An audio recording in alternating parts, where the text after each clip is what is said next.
Okay, so, oh yeah, need to disable that. Alright, hello and welcome back everyone. It's been a while. Well, it has been for me, real time. For you, uh, future time, probably not so much. Uh, okay, I'm just gonna see how much I want to read tonight. See how I can evenly split it.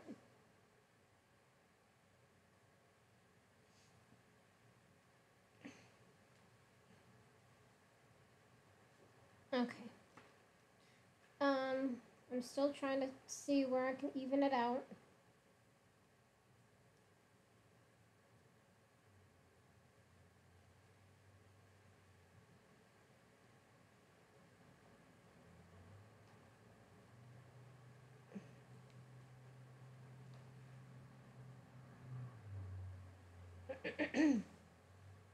Okay. Yeah, I think I know where I want to even it out. Okay. Alright. I totally forget what happened. I know they were grieving. Was it last time I read a whole bunch and I read oh yeah, okay. So yeah, Alaska died in a car crash. Everyone's mourning, some more than others. Um, they're just really sad. Okay, hold on just 1 second.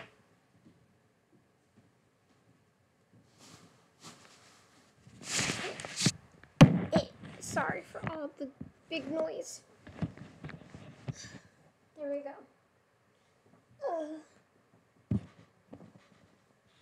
Alrighty, you guys.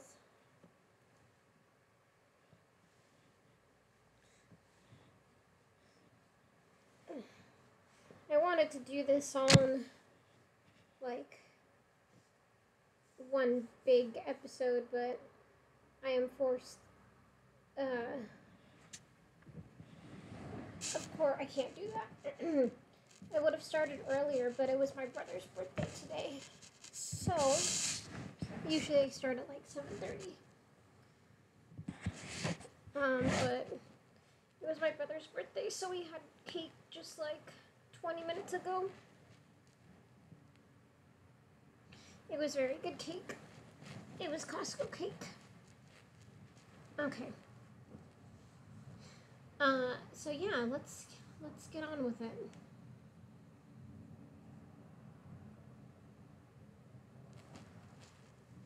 Yeah. So yeah, the last chapter was just like maybe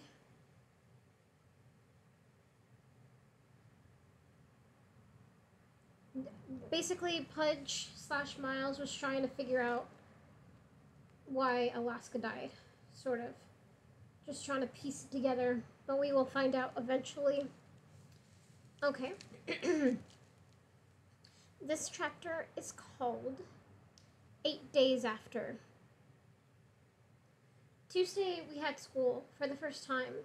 Madame O'Malley had a moment of silence at the beginning of French class, a class that was always punctuated with long moments of silence, and then asked us how we were feeling.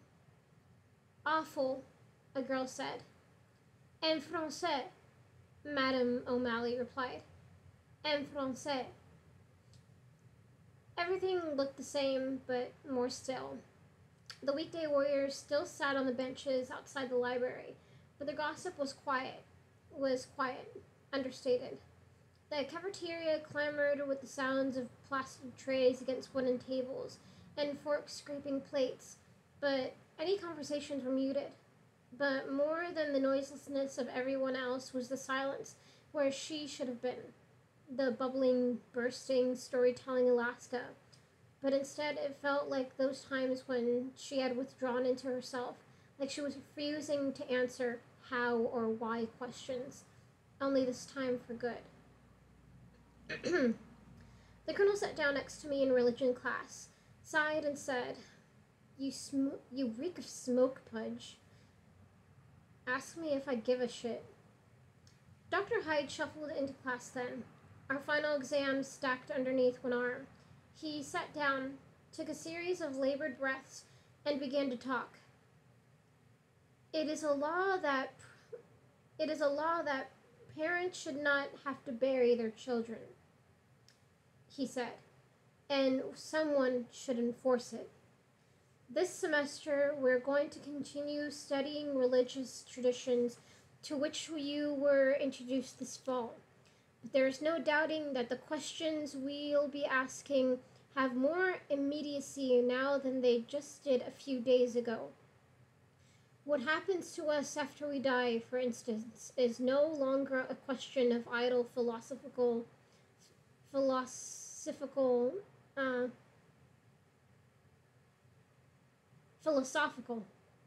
was saying that weird.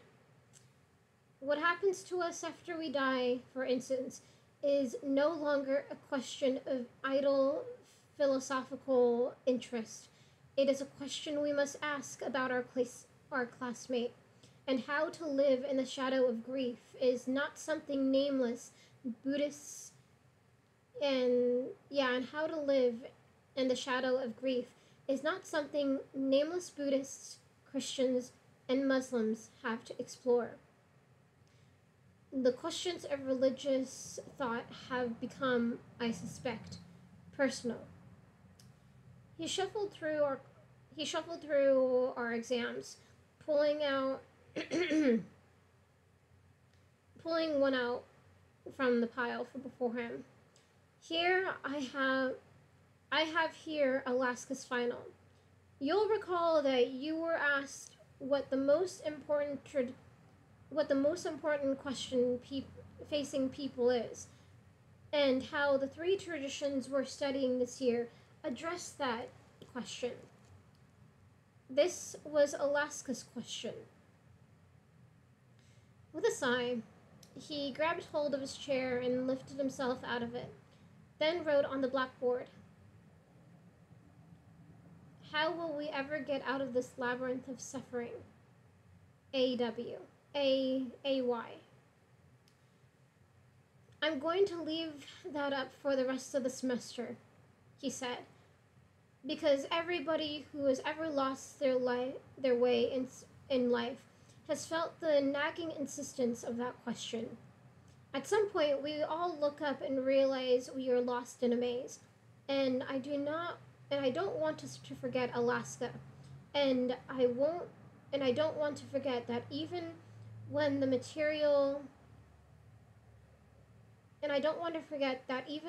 material we study seems boring, we are trying to understand how people have answered that question and the questions each of you posed in your papers. How different traditions have come to terms with what Chip, in his final, called people's rotten lots in life."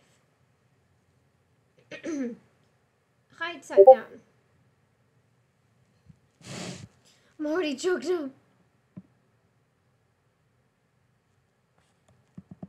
Oh no.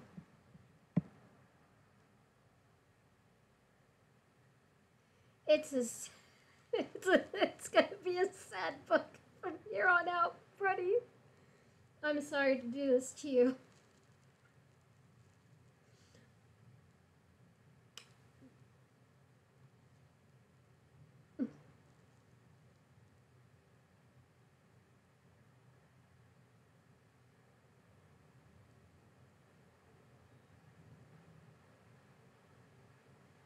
It's good that I know you like suffering.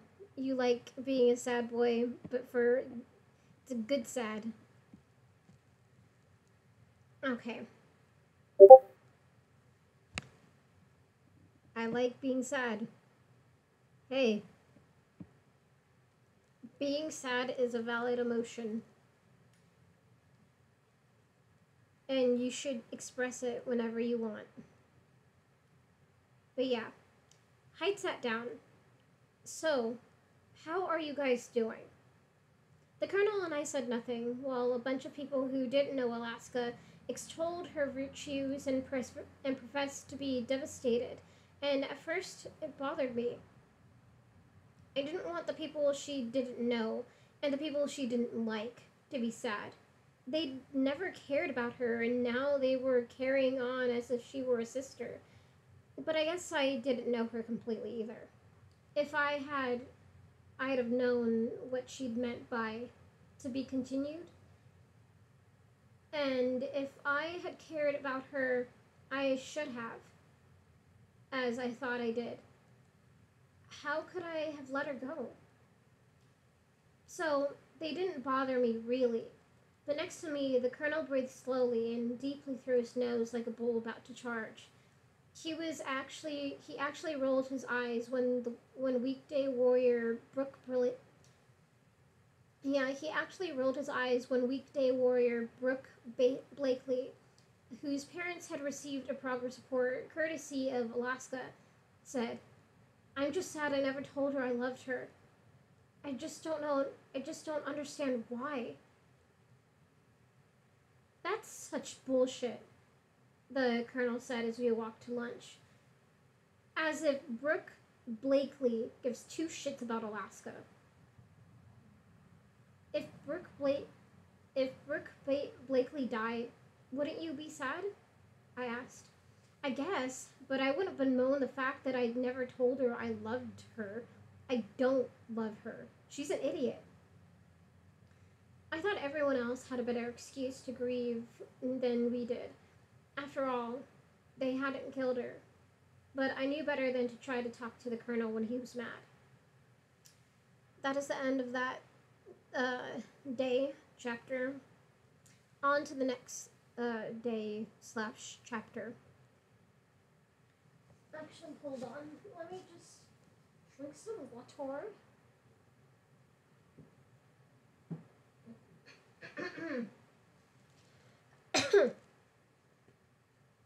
And put on some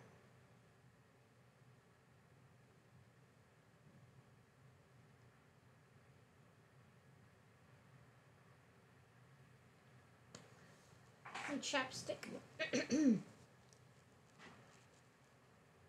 Alright. This day or chapter is called 9 Days Later. I've got a theory, the colonel said as I walked in the door after a miserable day of classes. The cold had begun to let up, but word had not spread to whomever ran the furnaces, so the classrooms were all stuffy and overheated, and I just wanted to crawl into bed and sleep until the time came to do it all over again. Missed you in class today, I noticed as I sat down on my bed. The colonel sat at his desk, hunched over a notebook. I lay down on my back and pulled the covers up over my head, but the colonel was undiscouraged. Right, well, I was busy coming up with a theory, which isn't terribly likely, admittedly, but it's plausible. So listen, she kisses you. That night, someone calls. Jake, I imagine. They have a fight about cheating or something else, who knows. So she's upset and she wants to go to him. She comes back to the room crying, and she tells us to help her get off campus. And she's freaked out because, I don't know, let's say because she can't go visit him. And she's freaked out because, I don't know, let's say because if she can't go visit him, Jake will break up with her. That's just a hypothetical reason. So she gets off campus, drunk and all pissed off, and she's furious about herself over whatever it is. And she's driving along and sees the cop car, and then in a flash, everything comes together, and the end to her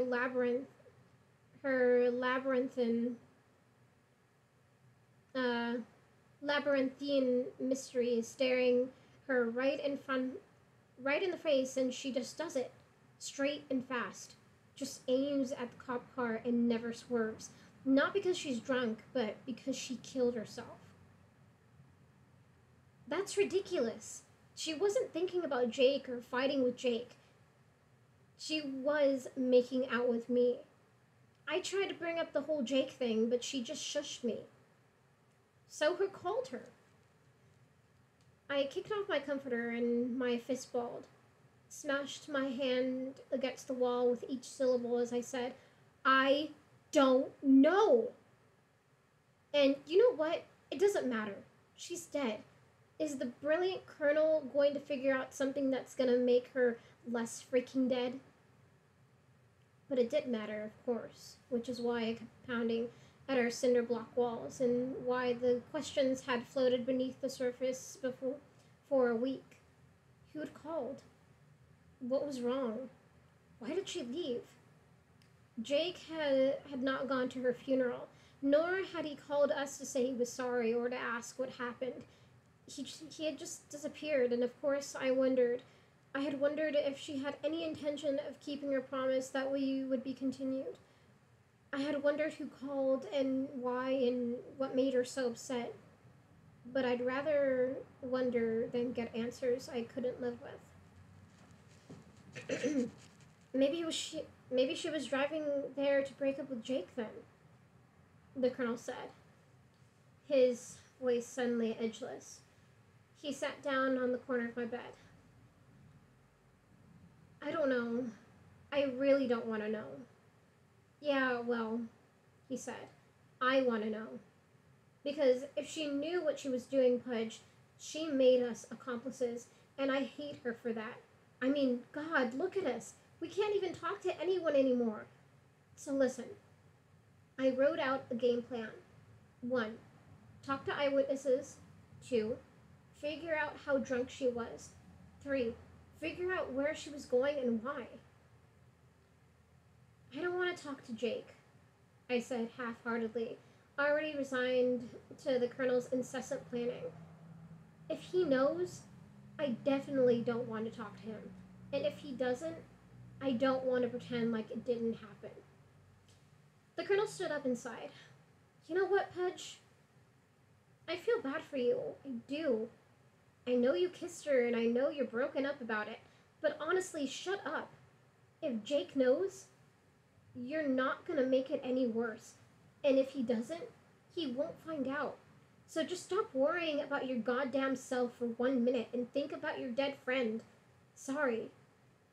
Long day.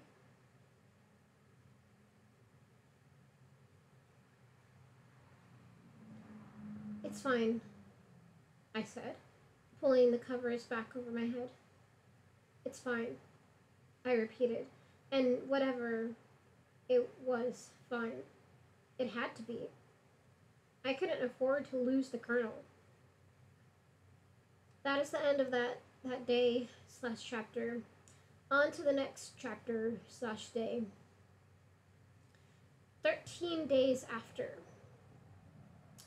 Because our main source of vehicular transportation was interred in Vine Station, Alabama, the colonel and I were forced to walk to the Palham Police Department to search for eyewitnesses. We left after eating dinner in the cafeteria, the night falling fast and early, and trudged up Highway 119 for a mile and a half before coming to a single-story stucco building situated between a Waffle House and a gas station.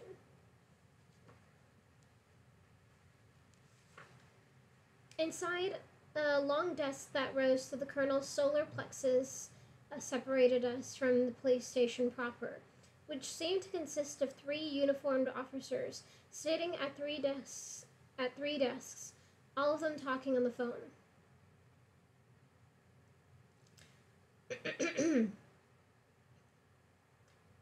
I am Alaska Young's brother, the colonel announced brazenly, and I want to talk to the cop who saw her die.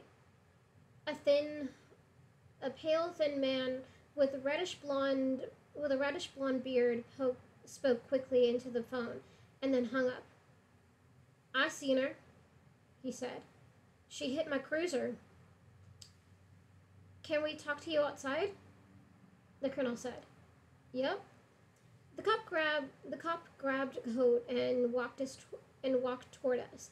And as he approached, I could see the blue veins through the translucent. And I could,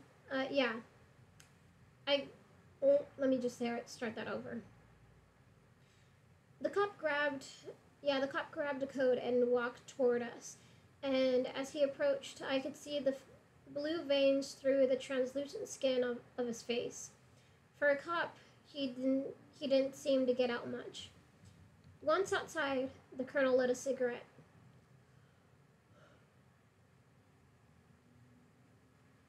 You 19? The cop asked. In Alabama, you can get married at 18. 14 with mom and dad's permission, but you have to be 19 to smoke. So find me. I just need to know what you saw. Uh, most, uh, most always work from 6 to midnight, but I was covering the graveyard shift. We got a call about a jackknife truck, and I was only about a mile away, so I headed over, and I just pulled it up. I was still in my cruiser, and I seen out of the corner of my eye the headlights, and my lights was on, and I turned the siren on, but the lights just kept coming straight at me, son. So I got out quick and run off, and she just barreled into me. I seen plenty, but I ain't never seen that. She didn't turn, she didn't break, she just hit it. I wasn't more than 10 feet. Yeah, I wasn't more than 10 feet from the cruiser when she hit it. I thought I'd die, but here I am. And for the first time, the colonel's theory seemed plausible. She didn't hear the siren. She didn't see the lights. She was sober enough to kiss well, I thought. Surely she was sober enough to swerve. Did you see her face before she hit the car? Was she asleep? The colonel asked. The colonel asked. That I can't tell you. I didn't see her. There wasn't much time. I understand. She was dead when you got to the car? He asked. I did everything I could. I run up right to her, but the steering wheel, well, I reached in there, thought if I could get that steering wheel loose, but there weren't no getting her out of that car alive. It fairly well crushed her chest, see? I winced at the image. Did she say anything? I asked. She was passed on, son, he said, shaking his head, and my last hope of last words faded. Do you think it was an accident? The colonel asked as I stood beside him, my shoulders slouching, wanting a cigarette but nervous to be as audacious as him. I've been an officer here 26 years, and I've seen more drunks than you can count. And I never seen someone so drunk they can't swerve. But I don't know. The coroner said it was an accident, and maybe it was. That ain't my field, you know. I suppose that's between her and the Lord now. How drunk was she? I asked. Like, did they test her? Yeah. Her BAL was .24. That's drunk, certainly. That's a powerful drunk. Was there anything in the car? Yeah, that is fucking drunk. That is like super drunk. Was there anything in the car? The colonel asked. Anything like unusual that you can remember?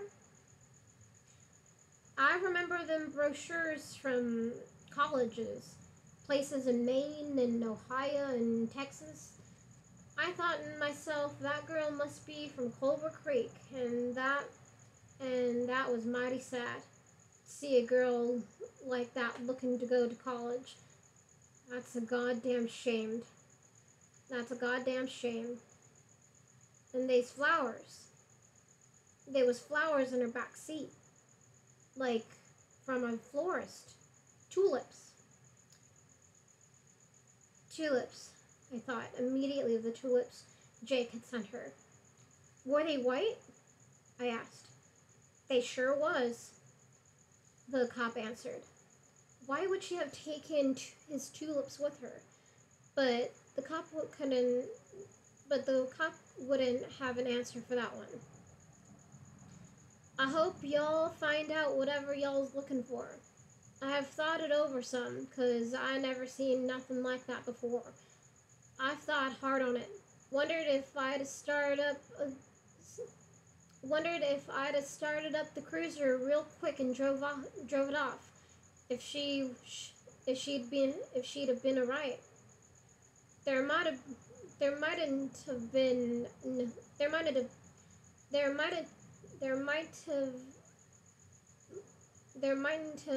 been time. No knowing now. But it don't matter. To my mind, whether it were an accident or it weren't, it's a goddamn shame either way. There was nothing you could have done, the colonel said softly. You did your job. We appreciate it. And we appreciate it. Well, thanks. Y'all go along now and take care. And let me know if y'all have any other questions.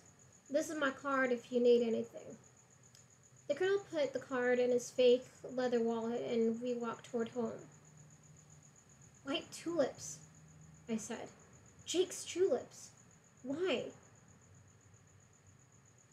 One time last year, she and Takumi and I were at the smoking hall, and there was this little white daisy on the bank of the creek, and all of a sudden she just jumped waist deep into the water and waded across and grabbed it. She put it behind her ear, and when I asked her about it, she told me that her parents always put white flowers in her hair when she was little. Maybe she wanted to die with white flowers. Maybe she was going to return them to Jake. I said. Maybe. But that cop just maybe. But that cop just sure convinced me that it might have been a suicide. Maybe we should just let her be dead, I said. Yeah, maybe we should just let her be dead, I said, frustrated. It seemed to me that nothing we might find out would make anything better, and I could not get the image of the steering wheel careening into her chest out of my mind. Her chest, fairly well crushed, while she sucked for a last breath that would never come. And no, this was not making anything better. What if she did do it? I asked the colonel. We're not any less guilty. All it does is make her into this awful, selfish bitch.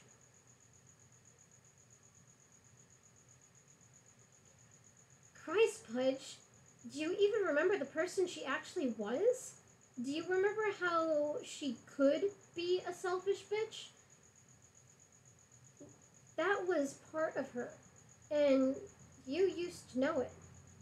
It's like now you only care about the Alaska you made up.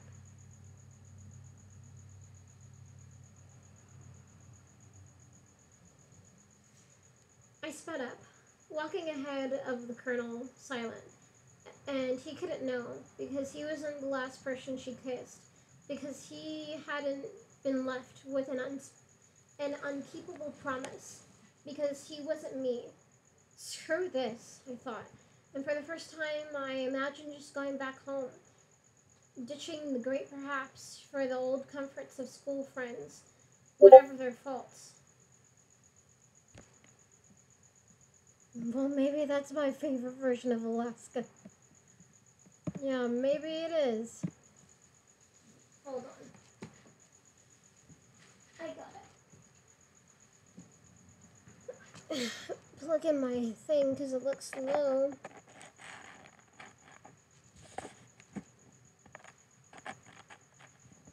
Come on. Get in the goddamn hole. There we go. Alright.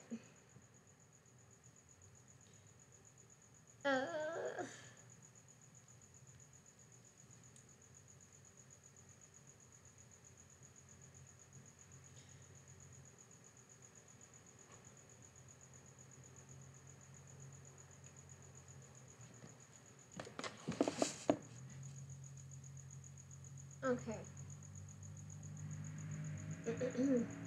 Whatever their faults, I'd, I'd never known my school friends in Florida to die on me. After a considerable distance, the colonel jogged up to me and said, I just want it to be normal again, he said.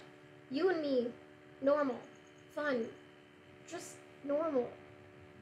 And I feel like if we knew, okay, fine, I cut him off. Fine, we'll keep looking.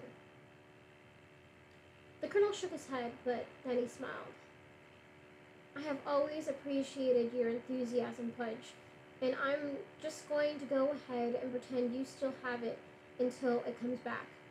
Now, let's go home and find out why people off themselves.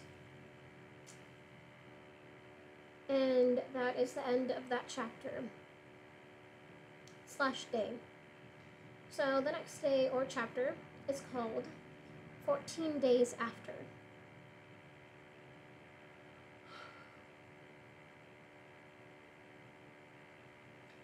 Warning signs of suicide. The colonel and I had found on the web. Previous suicide attempts, verbally threatening suicide, giving away prized possessions, collecting and discussing methods of suicide, expressions of hopelessness and anger at oneself, and / or the world, writing, talking, reading, or drawing about death and / or depression, suggesting that the person would not be missed if he or she were gone, self-injury, recent loss of a friend or family member through death or suicide, sudden and dramatic decline in academic performance. Excuse me. Eating disorders, sleeplessness, excessive sleeping, chronic headaches, use or increased use of mind-altering substances, loss of interest in sex, hobbies, and other activities previously enjoyed. Alaska displayed 2 of those warning signs. She had lost, although not recently, her mother, and her drinking, always pretty steady, had definitely increased in the last month of her life. She did talk about dying, but she always seemed to be at least full half kidding.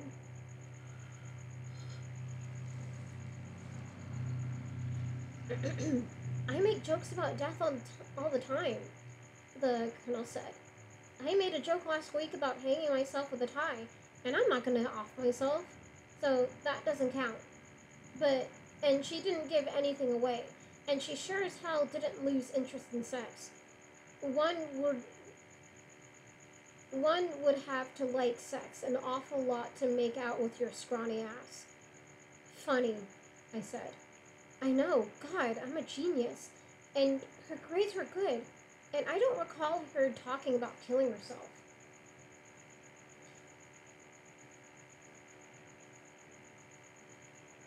Once, with the cigarettes, remember? You smoked to enjoy it, I smoked to die.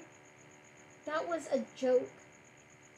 But when prodded by the colonel, maybe to prove to him that I could remember Alaska as she really was and not just what I wanted her to be, I kept returning the conversation to those times when she would be mean and moody, when she didn't feel like answering how, when, why, who, or what questions. She could seem so angry. I thought aloud. What, and I can't? The colonel retorted. I'm plenty angry, Pudge, and you haven't the picture of placidity,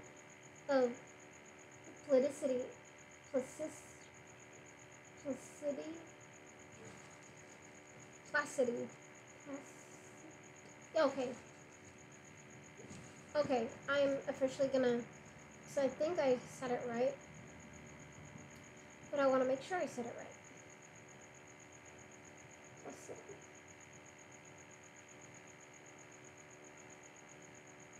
Okay, give me the fucking pronunciation, come on.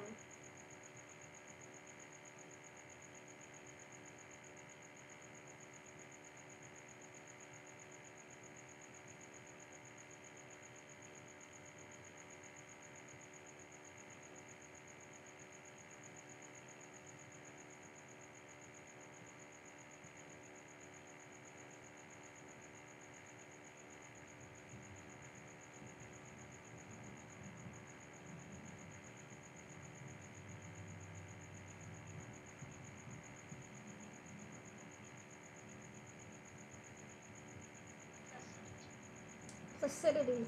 Okay, there we go. I'm plenty angry, Pudge, and you haven't been the picture of placidity of late either. And you aren't going to off yourself. Wait, are you? No, I said. And maybe it was only because Alaska couldn't hit the brakes, and I couldn't hit the accelerator. Maybe she just had an odd kind of courage that I lacked. But no. Good to know. So yeah, she was up and down, from fire and brimstone to smoke and ashes. But partly this year, at least, it was the whole Maria. It was the whole Maria thing. Look, Pudge, she obviously wasn't thinking about killing herself when she was making out with you. After that, she was asleep when the phone rang. So she decided to kill herself at some point between that ringing phone and the crashing. Or was it an accident? Or it was an accident. But why wait until you're 6 miles off campus to die? I asked. He sighed and shook his head. She didn't like being mysterious. Maybe she wanted it like this. I laughed then, and the colonel said, "What?"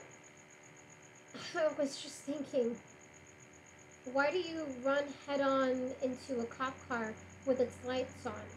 And then I thought, well, she hated authority figures.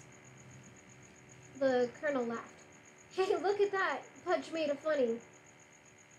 It felt almost normal, and then my distance from the event itself seemed to evaporate, and I found myself back in the gym, hearing the news for the first time. The eagle's tears dripping onto his pants, and I looked over at the colonel and saw. Uh, and I looked over at the colonel and thought of all the hours we'd spent on this foam couch in the past 2 weeks. Everything she'd ruined. Too pissed off to cry, I said. This is only making me hate her. I don't want to hate her. And what's the point if that's all it's making me do? Still refusing to answer how and why questions, insisting on an aura of mystery. I leaned forward, head between my knees, and the colonel placed a hand on my upper back. The point is that there are always answers, Pudge. And then he pushed air out between his pursed lips, and I could hear the angry quiver in his voice as he repeated, "There are always answers. We just have to be smart enough. The web says that suicides usually involve carefully thought out plans, so clearly she did not commit suicide." I felt embarrassed to be still falling apart 2 weeks later, when the colonel could take his medicine so stoically, and I sat up. "Okay, fine," I said. "It wasn't suicide. Although it sure doesn't make sense as an accident." The colonel laughed. I laughed. No, the colonel said. I laughed. "We sure are making progress."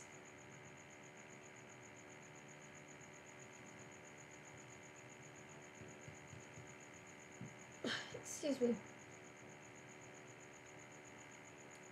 We were interrupted by Holly Moser, the senior I knew primarily from viewing her nude self-portraits over Thanksgiving. Excuse me, sorry. Yeah, we were interrupted by Holly Moser, the senior I knew primarily from viewing her nude self-portraits over Thanksgiving with Alaska. Holly hung with the weekday warriors, which explains why I'd previously said about 2 words. Yeah, which explains why I'd previously said about 2 words to her in her life. But she just came in without knocking and said that she'd had a mystical indicator of Alaska's presence. I was in the Waffle House and suddenly all the lights went off, except for, like, the light above my booth. which started flashing. It seemed to it would be like on for a second and then off for a while and then on for a couple seconds and then off. And I realized, it was Alaska. She was trying to talk to me in Morse code, but I didn't. But I don't know Morse code. She probably didn't know that. Anyway, I thought you guys should know. Thanks, I said curtly, and she stood for a while, looking at us, her mouth opening as if to speak, but the colonel was staring at her through half-closed eyes, his jaw jutting out and his distaste uncontained. I understood how he felt. I didn't believe in ghosts who use Morse code to communicate with people they never liked. And I disliked the possibility that Alaska would give someone else peace, but not me. God, people like that shouldn't be allowed to live, he said after she left. It was pretty stupid. It's not just stupid, Pudge. I mean, as if Alaska would talk to Holly Moser. God, I can't stand these fake grievers. Stupid bitch. I always told him that Alaska wouldn't want him to call any woman a bitch, but there was no use fighting with the colonel. That is the end of that day/chapter.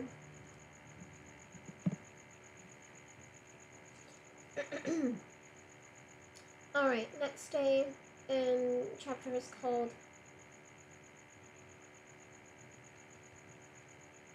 20 Days After. It was Sunday, and the colonel and I decided against the cafeteria for dinner. Instead of walking off campus and across Highway 119 to the sunny convenience kiosk, where we indulged in a well-balanced meal of 2 oatmeal cream pies apiece, 700 calories, enough energy to sustain a man for half a day. We sat on the curb in front of the store, and I finished dinner in 4 bites.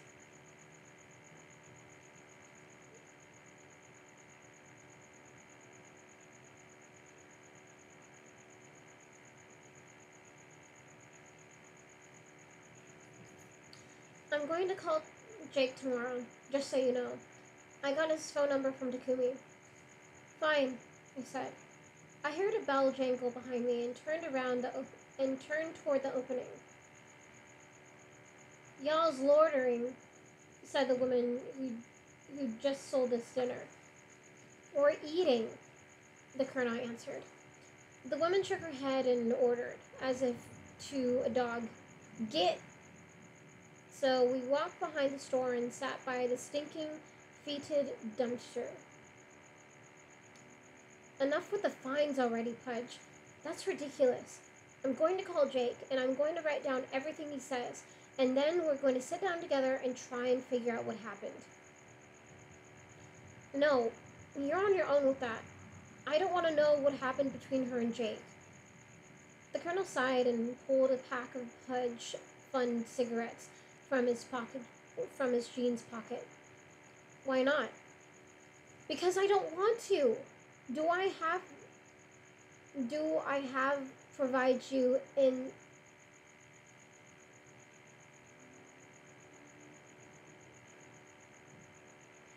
I think I saw it. Yeah, I found a typo or a lack of a word that should be there. The original, what it says right now, it says, do I have provide you, oh, well, I guess that could work too. Do I have provide you with an in-depth analysis of every decision I make? But it sounds much better if I say, do I have to provide you?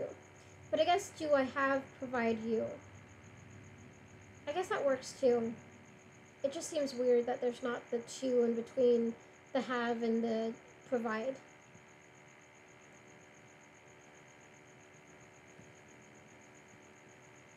What do you think? I think it's a lack of a word.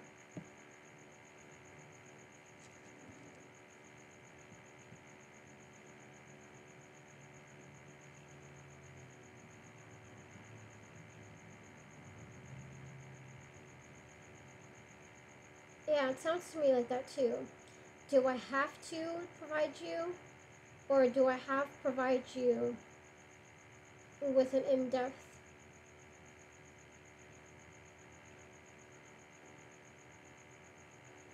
I mean, I feel like it could work either or. It's just without the two, it makes it weird to say.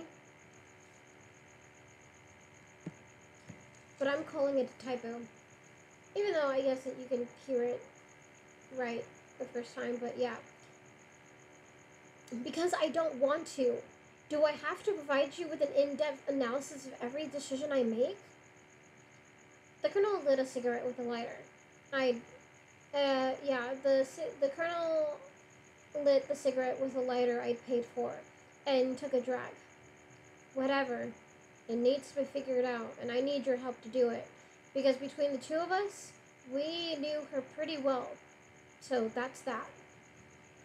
I stood up and stared out at him, sitting smugly, and he blew a thin stream of smoke at my face, and I'd had enough. I'm tired of following orders, asshole. I'm not going to sit with you and discuss the finer points of a relationship with Jake. God damn it. I can't say it any clearer. I don't want to know about them. I already know what you told me, and that's all I need to know. And you can be a condescending prick as long as you'd like, but I'm not going to sit around and chat with you about how goddamn much you love uh but I'm not going to sit around and chat with you about how goddamn much she loved Jake. Now give me my cigarettes. The Colonel threw the pack on the ground and was up in a flash, a fistful of my sweater in his hand, trying to fail to pull me down to his weight, to his height. You don't even care about her, he shouted. All that matters is you and your precious fucking fantasy that you and Alaska had this goddamn secret love affair and she was going to leave Jake for you and you'd live happily ever after. But she kissed a lot of guys, Pudge. And if she were here, we both know that she would still be Jake's girlfriend and there'd be nothing but drama between the two of you. Not love, not sex, just you pining after her and her like, you're cute, Pudge, but I love Jake.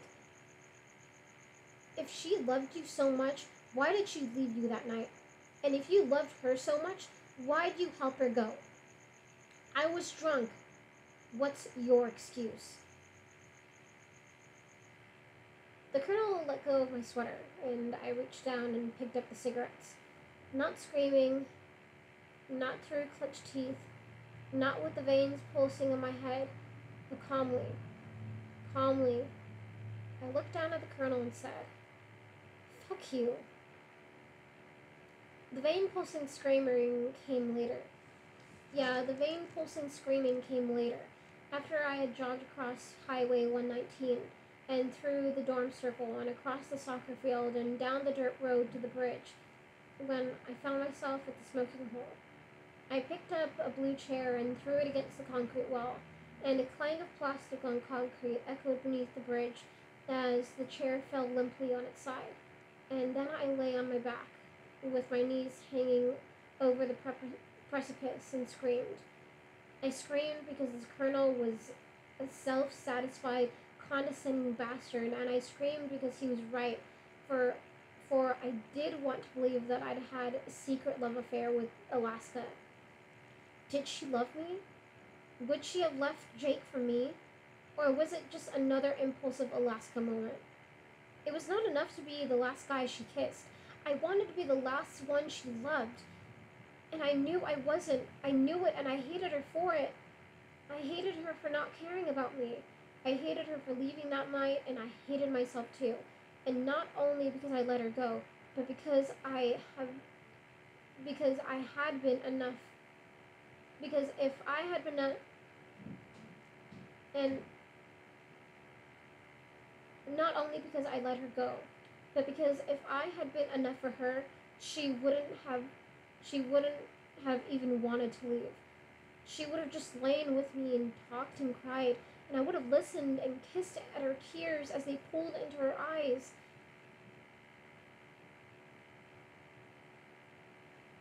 turned my head and looked at one of the little blue plastic chairs on its side. I wondered if there would be a day when I didn't think about Alaska. I wondered whether I should hope for a time when she would be an instant memory, recalled only on the anniversary of her death, or maybe a couple of weeks after, remembering only after having forgotten. I knew that I would know more dead people. The bodies pile up. Could there be a space in my memory for each of them, or would I forget a little, or would I forget a little of Alaska every day for the rest of my life? Once, early on in the year, she and I had walked down to the smoking hole, and she jumped into Culver Creek with her flip-flops on.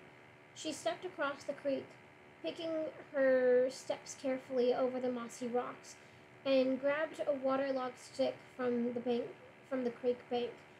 As I sat on the concrete, my feet dangling toward the water, she overturned the rocks with a stick and pointed at the crittering crawfish. You boil them and then suck the heads out, she said excitedly. That's where all the good stuff is. The heads. She taught me everything I knew about crawfish and kissing and pink wine and poetry. She made me different. I lit a cigarette and spit into the creek. You can't just make me different and then leave. I said out loud to her, because I was fine before Alaska. I was fine with just me and last words and school friends, and you can't just make me different and then die. For she embodied the great perhaps. She had proved to me that it was worth it to leave behind my minor life for grander maybes. And now she was gone, and with her my faith in perhaps. I could call everything the colonel said and did. Yeah, I could call everything the colonel said and did fine. I could try to pretend that I didn't care anymore, but it could never be true. You can't just make yourself matter and then die, Alaska, because now I am irretrievably different. And I'm sorry I let you go, yes, but you made the choice. You left me perhapsless, stuck in your goddamned labyrinth.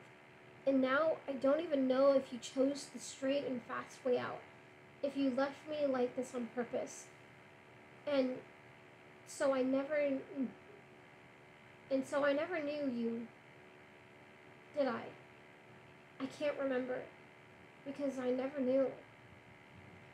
And as I stood up to walk home and make my peace with the colonel, I tried to imagine her in that chair, but I could not remember whether she crossed her legs. I could still see her smiling at me with half of Mona Lisa's smirk, but I couldn't picture her hands well enough to see her holding a cigarette. I decided to really know her, because I needed more to remember. Before I could begin the shameful processing of forgetting the how and the why of her living and dying, I needed to learn it. How, why, when, where, what. At room 43, after quickly offered and accepted apologies, the colonel said, "We've made a tactical decision to push back calling Jake. We're going to pursue some other avenues first." And that is the end of that chapter/day. Okay, on to the next chapter/day. Actually, let me take a swig of water first.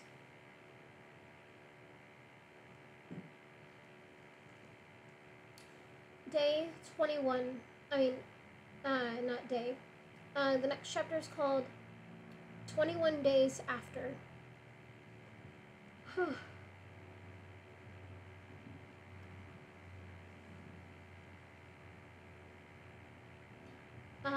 As Dr. Hyde shuffled into class the next morning, Jamie sat down next to me and wrote a note on the edge of his notebook. Lunch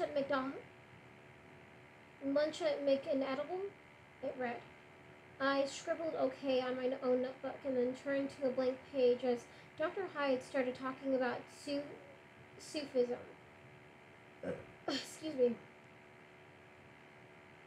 The mystical sect of Islam. I'd only scanned through the reading. I'd been studying only enough not to fail. But on my scanning, I'd come across great last words. This poor Sufi dressed in rags walked into a jewelry store owned by a rich merchant and asked him, "Do you know how you're going to die?" The merchant answered, "No, no one knows how they're going to die." And the Sufi said, "I do." "How?" asked the merchant. And the Sufi lay down, crossed his arms, and said, "Like this," and died. Whereupon the merchant promptly gave up his store to live a life of poverty in pursuit of the kind of spiritual wealth the dead Sufi had acquired. But Dr. Hyde was telling a different story, one that I'd skipped. Karl Marx famously called religion the opiate of the masses. Buddhism, particularly as it is popularly practiced, promises improvement through karma. Islam and Christianity promise eternal paradise to the faithful, and that is a powerful opiate, certainly, the hope of a better life to come. But there's a Sufi story that challenges the notion that people believe only because they need an opiate. Rabea al Adiwaya.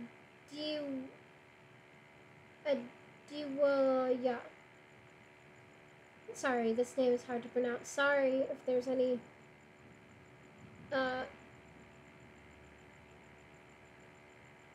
Muslims or people from Islam that are watching this. Sorry about the name butchering. But yeah, they're Rabia al-Andiwaya, a great woman saint of Sufism.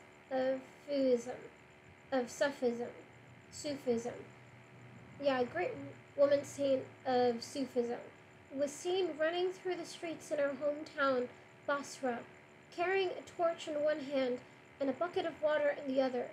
When someone asked her what she was doing, she answered, "I am going to take this bucket of water and pour it on the flames of hell, and I am going to use this torch to burn down the gates of paradise, so that people will not love God for want of heaven or fear of hell, but because he is God."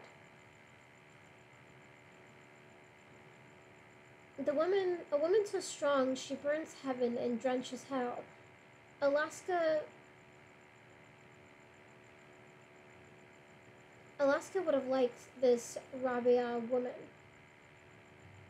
I wrote in my notebook, but even so, the afterlife mattered to me. Heaven and hell and reincarnation. As much as I wanted to know how Alaska had died, I wanted to know where she was now, if anywhere. I like to imagine her looking down on us, still aware of us, but it seemed like a fantasy and I never really felt it. Just as the colonel had said at the funeral that she wasn't anywhere. I couldn't honestly imagine her as anything but dead, her body rotting in Vine Station, the rest of her just a ghost alive only in our remembering. Like Rabia, I didn't think people should believe in God because of heaven or hell. But I didn't feel a need to run around with a torch. You can't burn down a made up place. Okay, let me just adjust myself.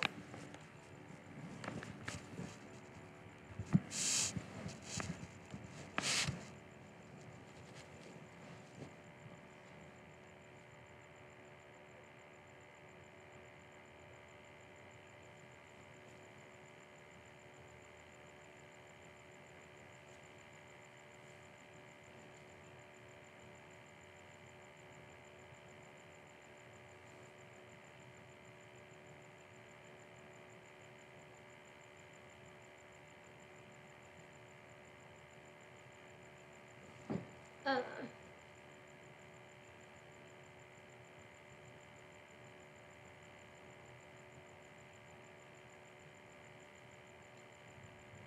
yeah, but I didn't feel a need to run around with a torch. You can't burn down a made up place. After class, Takumi picked through his fries at Make an Edible, eating only the crunchiest. I felt a total loss of her, still reeling from the idea that she was not only gone from this world, but from all of them.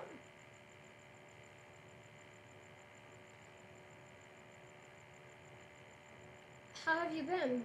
I asked. Uh, oh, he said, a mouthful of fries. Not good. You? Not good. I took a bite of cheeseburger. I'd gotten a plastic stock car in my Happy Meal, and it sat overturned on the table. I spun the wheels. I miss her, Takumi said, pushing away his tray, uninterested in the remaining soggy fries. Yeah, I do. I do too. I'm sorry, Takumi. But I meant it in the largest way possible. I was sorry we ended up like this, spinning wheels at McDonald's. Sorry the person who had brought us together now lay dead between us. I was sorry you let her die. Sorry I haven't talked to you because you couldn't know the truth about the Colonel. Because you couldn't know the truth about the Colonel and me. And I hated being around you and having to pretend that my grief is this uncomplicated thing. Pretending that she died and I miss her instead of that she died because of me.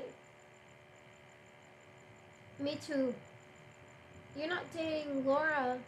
You're not dating Laura anymore, are you? I don't think so.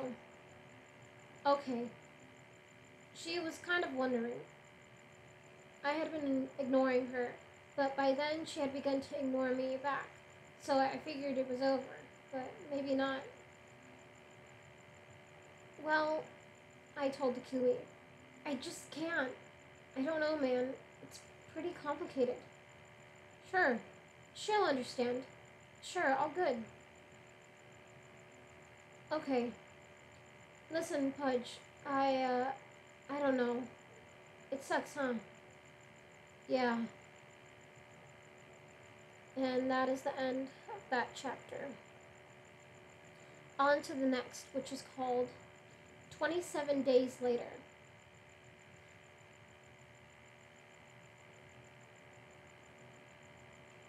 Six days later, uh, 4 Sundays after the last Sunday, the Colonel and I were trying to shoot each other with paintball guns while turning 900s in a half pipe. We need booze, and we need to borrow the Eagle's breathalyzer. Borrow it? Do you know where it is? Yeah. He's never made you take one? No. He thinks I'm a nerd. You are a nerd, Pudge. But you're not gonna let a detail like that keep you from drinking. Actually, I hadn't drunk since that night, and I didn't feel particularly inclined to ever take it up ever again. Then then I nearly elbowed the Colonel in the face, swinging my arms wildly as if contorting my body in the right ways. In the right ways. Uh, Hold on. Uh, Sorry, I just need to adjust myself. Feels like my butt is getting too flat when sitting down. Okay. Then I nearly elbowed the colonel in the face, swinging my arms wildly as if contorting my body in the right ways mattered as much as pressing the right buttons at the right moments. The same video game playing delusion that had always gripped Alaska. But the colonel was so focused on the game he didn't notice. Do you have a plan for how exactly we're going to steal the breathalyzer from inside the colonel's house? From inside the Eagle's house? The colonel looked over at me and said, "Do you suck at this game?" And then, without turning back to the screen, shot my skater in the balls with a blue paint blast. But first, we gotta get some liquor because the Ambrosia is sour and my booze connection is poof, gone. Poof, gone, I finished. When I opened the door, Takumi was sitting at his desk, boxy headphones surrounding his entire head, bouncing his head to the beat. He seemed oblivious to us. "Hey," I said. "Nothing." "Takumi!" "Nothing." "Takumi!" He turned around and pulled off his headphones. I closed the door behind me and said, "You got any alcohol?" "Why?" he asked. Because we want to get drunk?" The colonel answered. "Great, I'll join you." "Takumi," the colonel said, we need to do this alone." "No, I've had enough of that shit." Takumi stood up, walked into his bathroom, and came out with a Gatorade bottle filled with clear liquid. "I keep it in the medicine cabinet," Takumi said. On account of how it's medicine.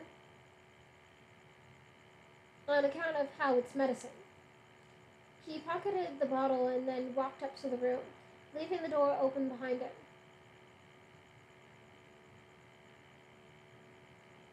A moment later, he put his head back and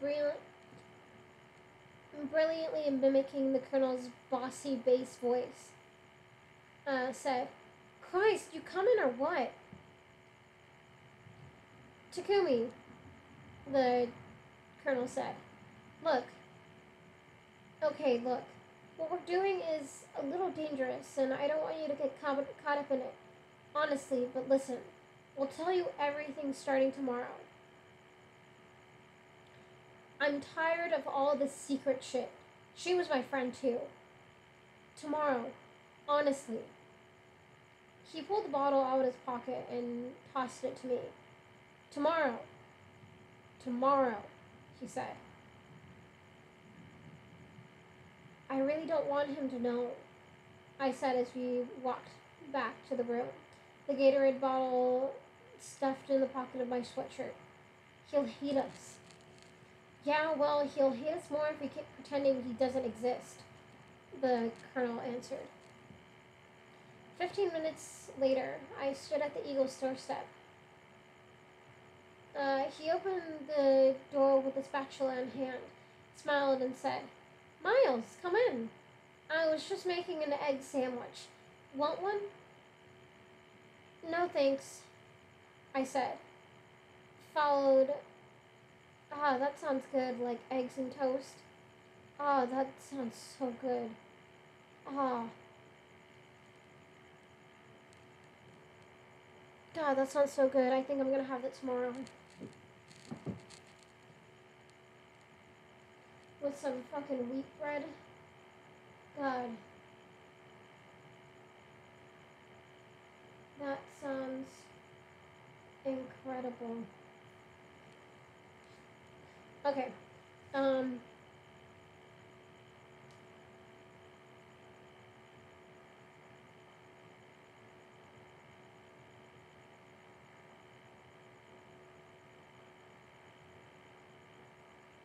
Sorry, I totally forgot where I was at.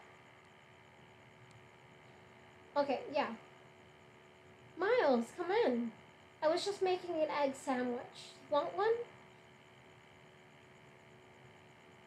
No thanks, I said, following the eagle into his kitchen. My job was to keep him out of the living room for 30 seconds, so the colonel could get the breathalyzer undetected. I coughed loudly to let the colonel know the coast was clear. The eagle picked up his egg sandwich and took a bite. To what do I owe the pleasure of your visit? He asked. I just wanted to tell you that the colonel, Chip Martin, he's my roommate, he's having a tough time in Latin. Well, he's not attending the class from what I understand, which can make it very difficult to learn the language. He walked toward me. I coughed again and backpedaled. The eagle and I, the eagle and I, tan going our way toward uh, his living room. Right, right. Well, he's up all night every night thinking about Alaska, I said, standing up straight and tall, trying to block the eagle's view of the living room with my none too wide shoulders. They were very close. I know that, he said. And in the living room, the colonel's sneaker squeaked against the hardwood floor. The eagle looked at me quizzically and sidestepped me. I quickly said, "Is that burner on?" and pointed toward the frying pan. The eagle wheeled around, looked at the clearly not on burner, then dashed into the living room. Empty. Empty. He turned back to me. Are you up to something, Miles? No, sir. Honestly, I just wanted to talk to. Honestly, I just wanted to talk about Chip. He arched his eyebrows, skeptical. Well, I understand that this is a devastating loss for Alaska's close friends. It's just awful. There's no comfort to this grief, is there? No, sir. I'm sympathetic to Chip's troubles, but school is important. Alaska would have wanted, I'm sure, for Chip's studies to continue unimpeded.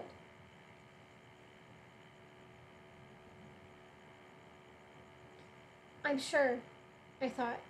I thanked the eagle and he promised me an egg sandwich at some point in the future, which made me nervous that he would show up at our room one afternoon with an egg sandwich in hand to find us A, illegally smoking while the colonel B, illegally drank milk and vodka out of a gallon jug. Halfway across the dorm circle, the colonel ran up to me. That was smooth. With the I with the Is that burner on? If you hadn't pulled that, I was toast. Although I guess I'll have to start going to Latin. Stupid Latin. Did you get it? I asked. Yeah, he said. Yeah, God, I hope he doesn't go looking for it tonight. Although, really, he could never suspect anything. Why would someone steal a breathalyzer? At 2 o'clock in the morning, the colonel took a sixth shot of vodka, grimaced, and frantically motioned with his hand toward the bottle of Mountain Dew I was drinking. I handed it to him, and he took a long pull of it. I don't think I'll be able to go to Latin tomorrow, he said. His words were slightly slurred, as if his tongue were swollen. One more, I pleaded. Okay, this is it though. He poured a sip of vodka into a Dixie cup, swallowed, pursed his lips, and squeezed his hands into little fists. Oh God, this is bad. It's so much better with milk. This better be 0.24. We have to wait for 15 minutes after your last drink before we test it. I said, having downloaded instructions for the breathalyzer off the internet. Do you feel drunk? If drunk were cookies, I'd be famous Amos. We laughed. Chips Ahoy would have been funnier. Yeah, Chips Ahoy would have been funnier, I said. Forgive me, not at my best. I held the breathalyzer in my hand, a sleek, silver gadget about the size of a small remote control. Beneath the LCD screen was a small hole. I blew into it to test it. 0.00, it read. I figured it was working. After 15 minutes, I handed it to the colonel. Blow really hard into it for at least 2 seconds, I said. He looked up at me. Is that what you told Laura in the TV room? Because, see, Pudge, they only call it a blowjob. Shut up and blow, I said. His cheeks puffed out, and the colonel blew into the hole hard and long, his face turning red. Point 16. Oh no, the colonel said. Oh God, you're 2/3 of the way there, I said encouragingly. Yeah, but I'm like 3/4 the way to puking. Well, obviously it's possible. She did it. Come on, you can outdrink a girl, can't you? Give me the Mountain Dew, he said stoically. And then I heard footsteps outside. Footsteps. We waited till 1 to turn on the lights, figuring everyone would be long asleep. It was a school night after all. But footsteps. Shit. And as the colonel looked at me confused, I grabbed the breathalyzer from him and stuffed it between the foam cushions of the couch and grabbed the Dixie cup and the Gatorade bottle of vodka and stashed them behind the coffee table, and in one motion, I grabbed a cigarette from a pack and lit it, hoping the smell of smoke would cover up the smell of booze. I puffed the cigarette without inhaling, trying to smoke up the room, but I was almost back to the couch. I was almost back to the couch when the 3 quick knocks came against the door, and the colonel looked at me, his eyes wide. His sudden, unpromising future flashing before his eyes. I whispered, "Cry," as the eagle turned the knob. The colonel hunched over his head between his knees and his shoulders, shaking, and I put my arm around him as the eagle came in. "I'm sorry," I said before the eagle could say anything else.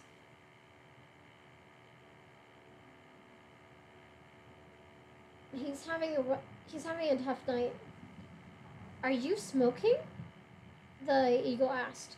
"In your room? 4 hours after lights out?" I dropped the cigarette into the half-empty Coke can. "I'm sorry, sir. I'm just trying to stay awake with him." The eagle walked up toward the couch, and I felt the colonel start to rise, but I held his shoulders down firmly, because if the eagle smelled the colonel's breath, we were done for sure. "Miles," the eagle said, "I understand that this is a difficult time for you, but you will respect the rules of the school or you will matriculate someplace else. I'll see you in jury tomorrow. Is there anything I can do for you, Chip?" Without looking up, the colonel answered in a quivering, tear-soaked voice. "No, sir. I'm just glad I have Miles." "Well, I am too," the eagle said. "Perhaps you should encourage him to live within the confines of our rules, lest he risk his place on this campus." "Yes, sir," the colonel said. "Y'all can leave your lights on till you're ready to go to bed. I'll see you tomorrow, Miles." "Good night, sir." I said, imagining the colonel sneaking the breathalyzer back into the eagle's house while I got harangued at jury. As the eagle closed the door behind him, the colonel shut up, smiling at me, and still nervous that the eagle might be outside, whispered, "That was a thing of beauty." Yeah, that was a thing of beauty. I learned from the best, I said. Now drink. An hour later, the Gittard bottle mostly empty, the colonel hit point 24. "Thank you, Jesus!" he exclaimed, and then added, "This is awful. This is not fun drunk." I got up and cleared the coffee table out of the way so the colonel could walk the length of the room without hitting any obstacles, and said, "Okay, can you stand?" The colonel pushed his arms into the foam of the couch and began to rise, but fell backward onto the couch, lying on his back. "Spinning room," he observed. "Gonna puke." "Don't puke. That will ruin everything." I decided to give him a field sobriety test, like the cops do. "Okay, get over here and try to walk a straight line." He rolled off the couch and fell to the floor, and I caught him beneath his armpits and held him up. I positioned him in between two tiles of linoleum floor.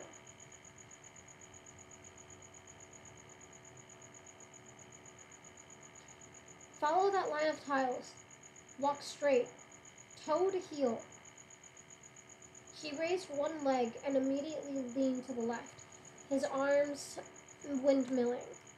He took a single unsteady step, sort of a waddle, as his feet were seemingly unable to land directly in front of each other.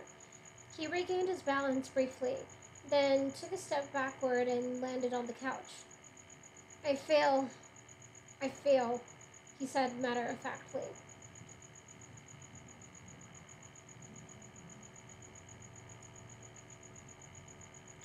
"Okay, how's your depth perception?" "My what perception?" "Look at me.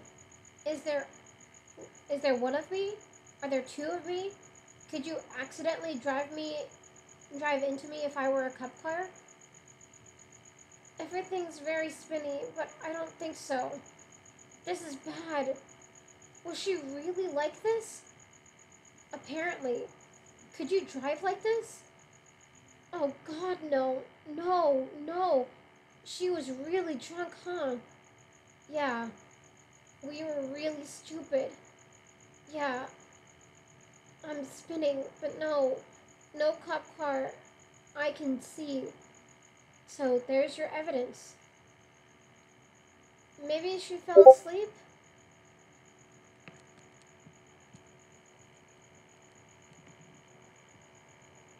Yeah, she did.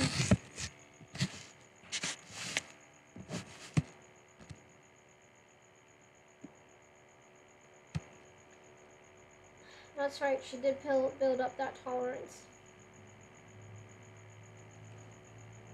Uh, Maybe she fell asleep? I feel awfully sleepy." "We'll find out," I said, trying to play the role that the colonel had always played for me. "Not tonight," he answered. "Tonight, we're gonna throw up in a little, and then we are going to sleep through our hangover. Don't forget about Latin." "Right. Fucking Latin." And that is the end of that chapter.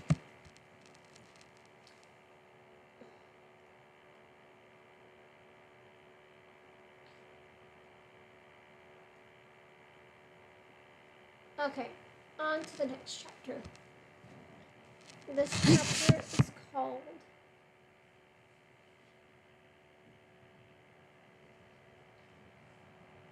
this chapter is called 28 Days After. The colonel made it. Yeah, the colonel made it to Latin the next morning. I feel awesome right now because I'm still drunk, but God helped me in a couple of hours. And I took a French test for which I had studied un petit peu. I did all right on the multiple choice, which verb tense makes sense here type questions. But the essay question, in Le Petit Prince, what is the significance of the rose? Threw me a bit. Had I, had I read The Little Prince in English or French, I suspect this question might have been quite easy. Unfortunately, I'd spent the evening getting the colonel drunk, so I answered, Elle symbolise l'amour. It symbolizes love. Madame O'Malley left us with an entire page to answer the question, but I'd figured I'd covered it nicely in 3 words.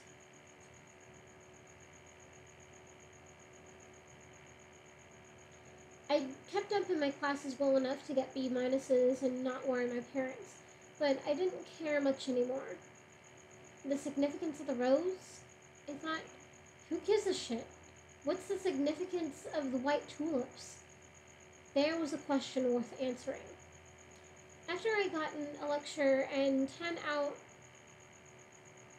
after, let me just drink some water.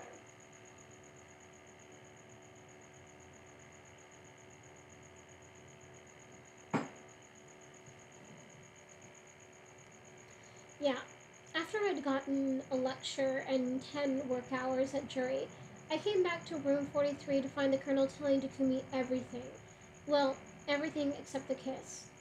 I walked in to the colonel saying, so we helped her go. What's the significance of my ass, Teach?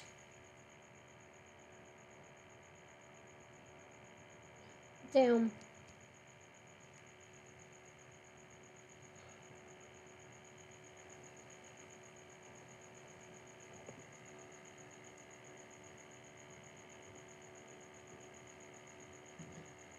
Okay.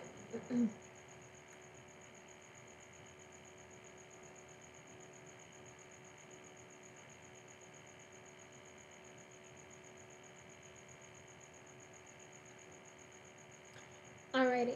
Uh, yeah, I came back to room 43 to find the colonel telling Takumi everything. Well, everything except the kiss. I walked in to the colonel saying, so we helped her go. You set off you set off the fireworks. You set off the fireworks, he said. How'd you set off the how'd you know about the fireworks? I've been doing a bit of investigating, Takumi answered. Well, anyway, that was dumb. You shouldn't have done it. But we all let her go, really, he said, and I wondered what the hell he meant by that.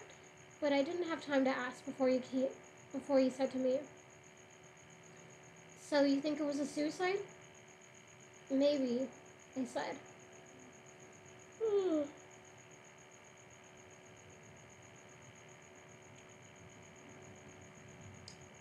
Yeah, maybe, I said. I don't see how she could have hit the cop by accident unless she was asleep. Maybe she was going to visit her father, Takumi said. Vine Station is on the way. Maybe, I said. Everything's a maybe, isn't it? The colonel reached in his pockets for a pack of cigarettes. Well, here's another one. Maybe Jake has the answers, he said. We've exhausted other strategies, so I'm calling him tomorrow, okay? I wanted answers now, too, but not to some questions. Yeah, I said. Yeah, okay, I said. But listen, don't tell me anything that's not relevant. I don't want to know anything unless it's going to help me know where she was going and why. Me neither, actually, Takumi said. I feel like maybe some of that shit should stay private. The colonel stuffed a towel under the door, lit a cigarette, and said, Fair enough, kids. We'll work on what we'll work on a need to know basis. And that is the end of that chapter. Okay. This next chapter is called 29 Days After. As I walked home from classes the next day, I saw the colonel sitting on the bench outside the payphone, scribbling a notebook.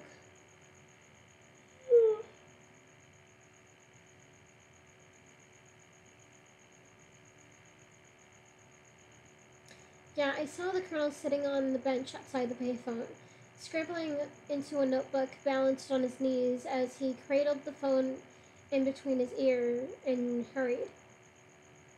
In between his ear and shoulder. I hurried into room 43, where I found Takumi playing the racing game on mute.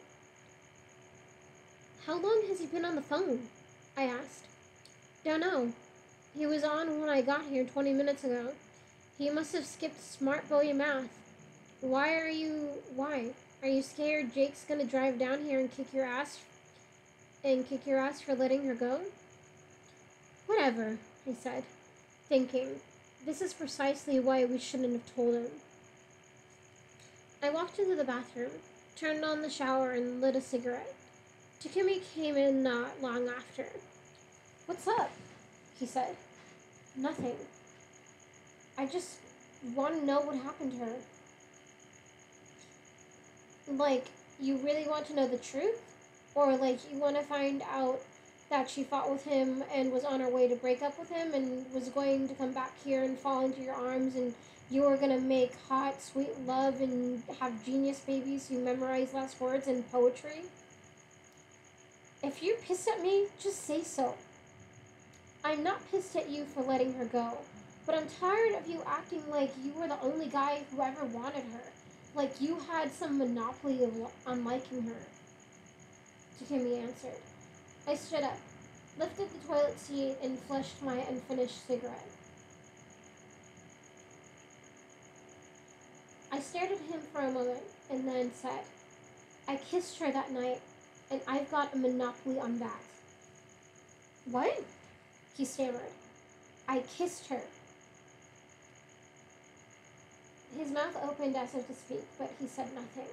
We stared at each other for a while, and I felt ashamed at myself for what amounted to bragging.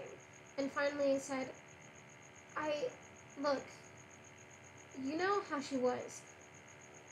She wanted to do something, and she did it. I was probably just the guy who happened to be there.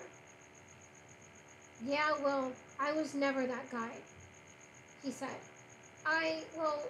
Pudge, God, Pudge, God knows, I can't blame you. Don't tell Laura. He was nodding as we heard the 3 quick knocks on the front door. That meant the eagle, and I thought, shit, caught twice in a week. And Takumi pointed into the shower. So we jumped in together and pulled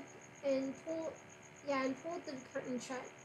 The 2 low shower head spitting water on us from ribcage down. Forced to stand closer to each other than seemed entirely necessary. We stayed there, silent, the sputtering shower slowly soaking our t-shirts and jeans for a few long minutes, while we waited for the steam to lift the smoke off the vents. But the eagle never knocked on the bathroom door, and eventually Takumi turned off the shower. I opened the bathroom door a crack and peeked out to see the colonel sitting on a foam couch, his feet propped up on the coffee table, finishing Takumi's NASCAR race. I opened the door and Takumi and I walked out, fully clothed and dripping wet. Well, there's something you don't see every day, the colonel said nonchalantly. What the hell? I asked. I knocked like the eagle to scare you, he smiled. But shit, if y'all need privacy, just leave a note on the door next time. Takumi and I laughed, and then Takumi said, "Yeah, Pudge. Yeah, Pudge and I were getting a little testy. But man, ever since we showered together, Pudge, I really feel close to you." "So how'd it go?" I asked. I sat down on the coffee table and Takumi plopped down on the couch next to the Colonel. Both of us wet and vaguely cold, but more concerned with the Colonel's talk than more concerned with the Colonel's talk with Jake than getting dry.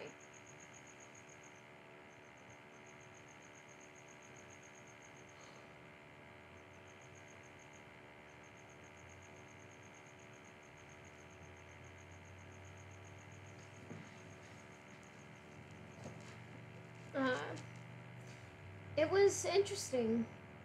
Here's what you need to know. He gave her those flowers like we thought. They didn't fight. He just called because he had promised to call at the exact moment of their 8-month anniversary, which happened to be 3:02 in the AM, which, let's agree, is a little ridiculous. And I guess somehow she heard the phone ringing. So they talked about nothing for like 5 minutes, and then completely out of nowhere, she freaked out. "Completely out of nowhere?" Takumi asked. "Allow me to consult my notes." The Colonel flipped through his notebook. "Okay, Jake says, 'Did you have a nice anniversary?' And then Alaska says, 'I had a splendid anniversary.'" And I could hear in the Colonel's reading the excitement of her voice, the way she leaped onto certain words like splendid and fantastic and absolutely. Then it's quiet. Then Jake says, "What are you doing?" And Alaska says, "Nothing, just doodling." And then she says, "Oh God." And then she says, "Shit, shit, shit," and starts sobbing and told him she had to go, but she talked to him later. But she didn't say she was driving to see him. And Jake doesn't think she was. He doesn't know where she was going. But he says she always asked if she could come up to see him. And she didn't ask. So she must have not been coming. Hold on. Let me find the quote. He flipped a page in the notebook. "Okay, here. She said she'd talk to me later, not that she'd see me. She tells me to be she tells me to be continued, then tells him she'll talk to him later." I observed. "Yes, noted. Planning for a future, admittedly inconsistent with suicide." So then she comes back into her room screaming about forgetting something, and then her headlong race comes to its end. So no answers really. Well, we know where she wasn't going, unless she wasn't feeling unless she was feeling particularly impulsive, Takumi said. He looked up at me. He looked at me. And from the sound of things, she was feeling rather impulsive that night. The Colonel looked over at me curiously, and I nodded. "Yeah," Takumi said. "I know." "Okay then, and you were pissed, and then you took a shower with Pudge, and it's all good. Excellent. So that night," the Colonel continued, "and we tried to resurrect the conversation that night, and we tried to resurrect the conversation that last night as best we could for Takumi, but neither of us remembered it terribly well. Partly because the Colonel was drunk and I wasn't paying attention until she brought up Truth or Dare.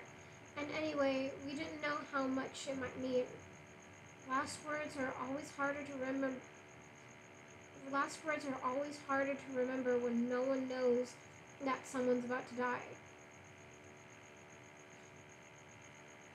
I mean," the Colonel said, "I think she and I were talking about how much I adored skateboarding on the computer, but how it would never even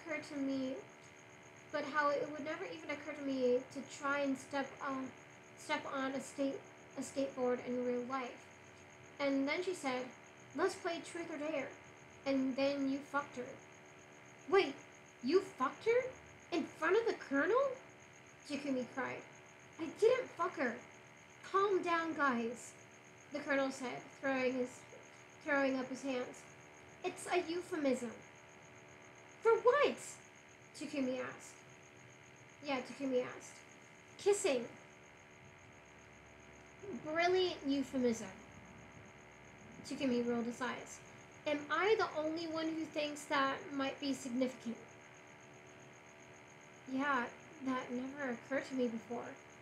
I deadpanned. But now I don't know. She didn't tell Jake. It couldn't have been that important. Maybe she was racked with guilt, she said. Jake said she seemed normal on the phone before she freaked out, the colonel said. It must have been that phone call. Something happened that we aren't seeing. The colonel ran his hands through his thick hair, frustrated. Christ, something inside of her. And now we just have to figure out what that was. So we just have to read the mind of a dead person, Takumi said. Easy enough. Precisely. Want to get shit-faced? The colonel asked. I don't feel like drinking, I said. The colonel reached into the foam recesses of the couch and pulled out Takumi's Gatorade bottle. Takumi didn't want any either, but the colonel just smirked and said, more for me, and chugged. Okay, that is the end of that chapter. Now we go to the next chapter, which is called 37 Days After. Next Wednesday, hold on.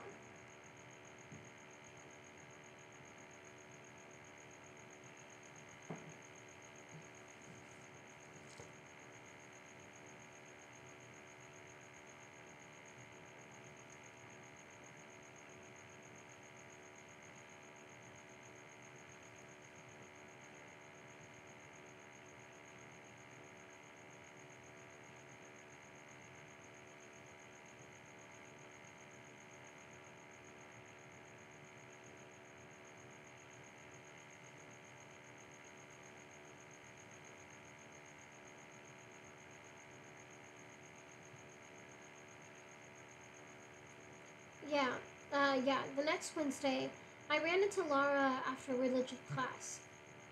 After religion class. Literally. I'd seen her, of course. I'd seen her almost every day, in English or sitting in the library whispering to her roommate Katie.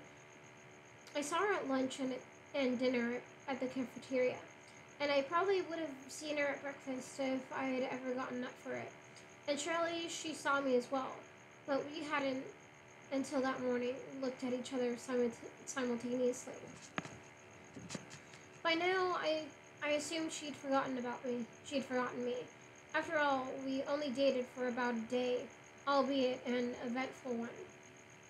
And when I plowed right into her left shoulder as I hustled toward pre-calc, she spun around and looked at me, angry, but not because of the bump. I'm sorry, I blurted out, and she just squinted at me like someone about to either fight or cry, and disappeared silently into a classroom. First 2 words I'd said to her in a month. I wanted to want to talk to her. I knew I'd been awful. Imagine, I kept telling myself, if you were Laura, with a dead friend and a silent ex-boyfriend. But I only had room for one true want, and she was dead. And I wanted to know the how and the why of it. And I wanted to know the how and why of it. And Laura couldn't tell me. And that was all that mattered. That is the end of that chapter.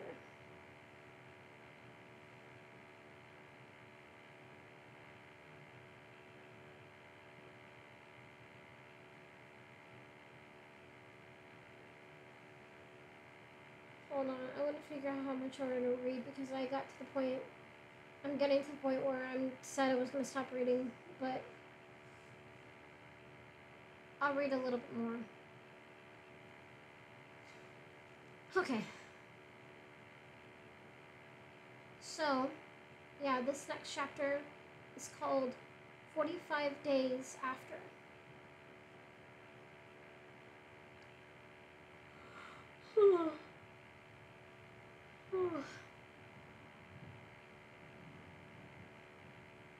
For 45 days after. For weeks, the Colonel and I had replied on charity to support our cigarette habit. We'd gotten free or cheap packs from everyone from Molly Tan to the once crew-cutted Longwell Chase. It was as if people wanted to help but couldn't think of a better way. But by the end of February, we ran out of charity. Just as well, really. I never felt right taking people's gifts because they did not know how we loaded the bullets and put the gun in her hand. So after our classes, Takumi drove us to Kusa. We cater to your spiritual needs liquor. That afternoon, Takumi and I had learned the disheartening results of our first major pre-calc test of the semester. Possibly because Alaska was no longer available to teach us pre-calc over a pile of Mick-and-edible French fries, and possibly because neither of us had really studied. We were both in danger of getting progress reports sent home. The thing is that I don't find pre-calc very interesting, Takumi said matter-of-factly. It might be hard to explain that to the director of admissions at Harvard, the Colonel responded. I don't know, I said. I find it pretty compelling. And we laughed. But the laughs drifted back into a thick, pervasive silence, and I knew we were all thinking of her, dead and laughless, cold, no longer Alaska. The idea that Alaska didn't exist still stunned me every time I thought about it. She's rotting underground in Vine Station, Alabama. I thought, but even that wasn't quite it. Her body was there, but she was nowhere. Nothing. Poof. The times that were the most fun seemed always to be followed by sadness now, because it was when life started to feel like it did when she was with us that we realized how utterly, totally gone she was. I bought the cigarettes. I'd never entered Kusa Liquors, but it was every bit as desolate as Alaska described. The dusty wooden floor creaked as I made my way to the counter, and I saw a large barrel filled with brackish water that purported to contain live bait, but in fact contained a veritable school of dead, floating minnows. The woman behind the counter smiled at me with all four of her teeth, and I asked her for a carton of Marlboro Lights. You go to Culver Creek? She asked me, but I did not know whether to answer truthfully, since no high school student was likely to be 19. But she grabbed the carton of cigarettes from beneath her and put it on the counter without asking for an ID. So I said, Yes, ma'am. How's school? She asked. Pretty good, I answered. Heard y'all had a death up there. Yes'm. I say. I's awful sorry to hear it. Yes'm. The woman, whose name I did not know because this was not the sort of commercial establishment to waste money on name tags, had one long hair growing from a mole in her left cheek. It wasn't disgusting, exactly, but I couldn't stop glancing at it and then looking away. Back in the car, I handed a pack of cigarettes to the Colonel. I rolled down the windows. Although the February cold bit at my face, and the loud wind made conversation impossible. I sat in my corner of the car. Yeah, I sat in my corner of the car and smoked, wondering why the old woman at Kusa Liquors didn't just pull that one hair out of her mole. The wind blew through Takumi's rolled-down window in front of me and against my face. I scooted to the middle of the back seat and looked up at the colonel sitting shotgun, smiling. His face turned to the wind blowing in through his window. And that is the end of that chapter. I think I'll go one more chapter. Or maybe two.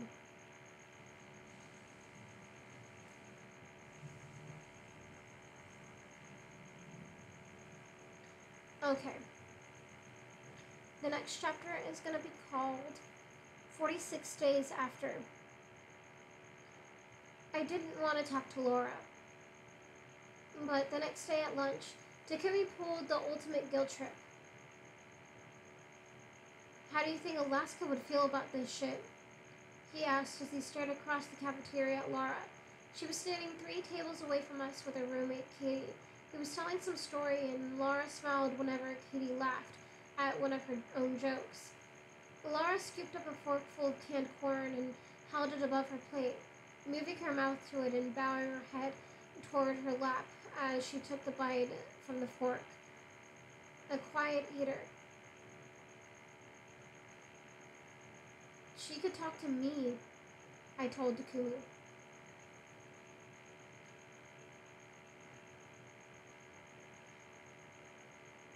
Takumi shook his head. His open mouth, gooey with mashed potatoes, said, You had to. You had to. He swallowed. Let me ask you a question, Pudge. When you're old and gray and your grandchildren are sitting on your knee and look up at you and say, Grandpappy, who gave you your first blowjob? Do you want to have to tell them it was some girl you spent the rest of high school ignoring? No. He smiled. You want to say, my dear friend Laura Budurskaya, lovely girl, prettier than your grandma by a wide margin. I laughed. So, yeah, okay. I had to talk to Laura. After classes, I walked over to Laura's room and knocked. And then she stood in the doorway looking like, what? What now? What? You've done the damage you could, Pudge. And I looked past her into the room I'd only entered once, where I learned that kissing or no, I couldn't talk to her. And before the silence could get too uncomfortable, I talked. I'm sorry, I said. For what? She said, still looking toward me, but not quite at me.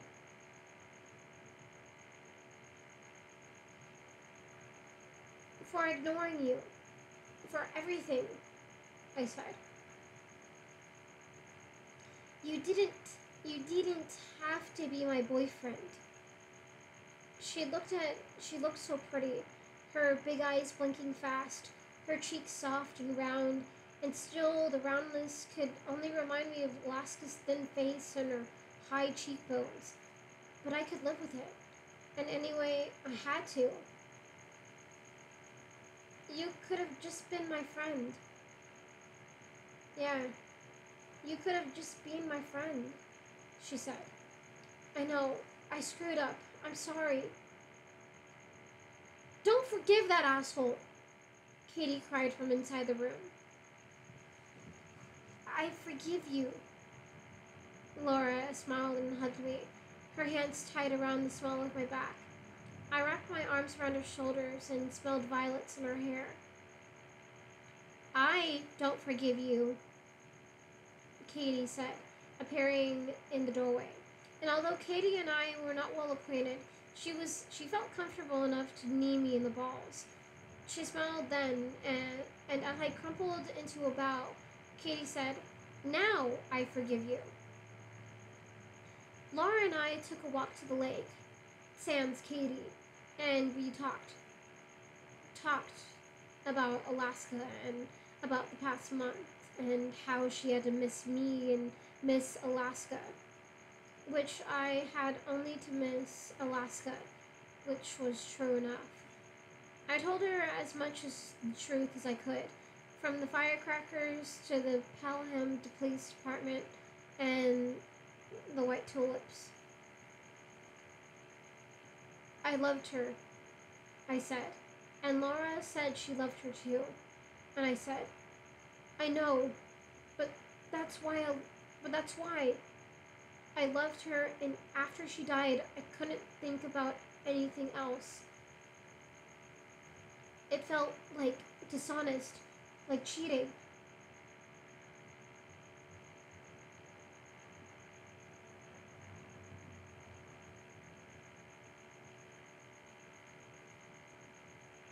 That's not a good reason, she said. I know, I answered. She laughed softly. Well, good then, as long as you know. I knew I wasn't going to erase that anger, but we were talking. As darkness spread that evening, the frogs croaked, and a few newly resurrected insects buzzed around campus, and the four of us, Takumi, Laura, and the Colonel and I, walked through the cold gray light of the full moon to the smoking hole. Hey, Colonel, why do you call it the smoking hole? Laura said. It's like a tunnel. It's like a fishing pole, the Colonel said. Like, if we fish here, but we smoke. I don't know. I think Alaska named it. The Colonel pulled a cigarette out of his pack and threw it into the water. What the hell? I asked. For her, he said. I half smiled and followed his lead, throwing a cigarette of my own. I handed Takumi and Laura cigarettes, and they followed suit. The smokes bounced and danced on the stream for a few moments, and then they floated out of sight. I was not religious, but I liked rituals. I liked the idea of connecting action with remembering. In China, the old man had told us, there are days reserved for grave cleaning, where you make gifts to the dead, and I imagined that Alaska would want to smoke. And so it seemed to me that the Colonel had begun an excellent ritual. The Colonel spit into the stream and broke the silence. Funny thing, talking to ghosts, he said. You can't tell if they're making up their answers or if they're really talking to you. I say we make a list, Takumi said, staring clear of introspective talk. What kind of proof do we have of suicide? The Colonel pulled out his omnipresent notebook. She never hit the brakes, I said, and the Colonel started scribbling. And she was awfully upset about something, although she'd been awfully upset without committing suicide many times before. We consider that maybe the flowers were some kind of memorial to herself, like a funeral arrangement or something. But that didn't seem very Alaskan to us. She was cryptic for sure, but if you were going to plan your suicide down to the flowers, you probably have a plan as to how you're going to. You probably have a plan as to how you're actually going to die. And Alaska had no way of knowing a police car was going to present itself on I-65 for the occasion. And the evidence suggesting it was an accident? She was really drunk, so she could have thought she wasn't going to hit the cop car, although I don't know how, Takumi said. She could have fallen asleep. Laura offered. Yeah, we've thought about that, I said. But I don't think you keep driving straight if you fall asleep. I can't think of a way to find out what does not pool our lives. I can't think of a way to find out what does not pool our lives in not pool. I can't think of a way to find out what does not put our lives in considerable danger. The colonel deadpanned. Anyway, she didn't show warning signs of suicide. I mean, she didn't talk about wanting to die or give away her stuff or anything. That's two. Drunk and no plans to die, Chikumi said. This wasn't going anywhere. Just a different dance with the same questions. What we needed was more thinking. We needed more evidence. We have to find out where she was going, the colonel said. The last people she talked to were me, you, and Jake, I said to him. And we don't know, so how the hell are we going to find out? Takumi looked over at the colonel and sighed. I don't think it would help to know where she was going. I think that would make it worse for us. Just a gut feeling. Well, my gut wants to know, Laura said, and only then did I realize what Takumi meant the day we'd showered together. I may have kissed her, but I really didn't have a monopoly on Alaska. The colonel and I weren't the only ones who cared about her, and weren't alone in trying to figure out how she died and why. Well, regardless, said the colonel, we're at a dead end. So, one of you think of something to do, because I'm out of investigative tools. He flicked his cigarette butt into the creek and stood up, and left. We followed him. In defeat, he was still the colonel. Okay, I think I'm gonna read one more.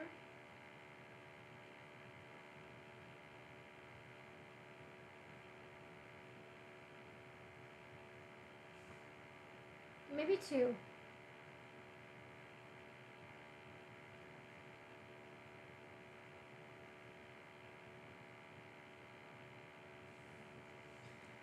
Okay.